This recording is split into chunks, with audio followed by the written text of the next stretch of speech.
Now, in South Africa, what we have, Mr. Sentamo, is a constitution that essentially says that the rights of all are respected. And we protect some of the most vulnerable, but we also protect the LGBTQ community. It's difficult to speak to a leader of Uganda and not raise that, because to much of the world, Uganda is looked at as the country that has said, we will throw you in prison for being gay.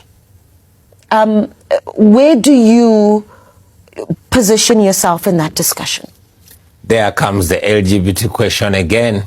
I wish all other rights got the same attention as given to that. However, I'll also mention that coming from Uganda and living in Uganda, I hesitate to give so much comment on that, because there's a law now, which law, besides making it illegal, goes for anybody that is perceived, you know, so that is perceived to be kind or whatever. So it's important to also mention for me that in Uganda, the LGBT question is not only a social or moral question, but it's also a political issue, effectively used by General Museveni's regime. So you will understand if I don't comment further on that issue. Yeah.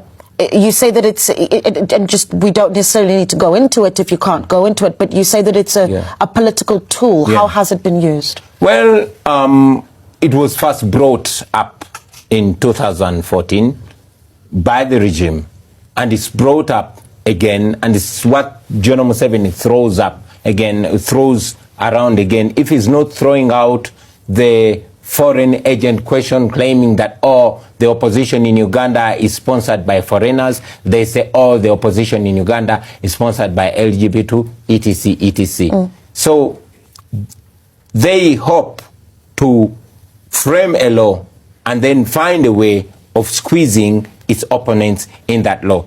I have, however, mentioned constantly that we are firm believers in human rights for all Ugandans from all walks of life.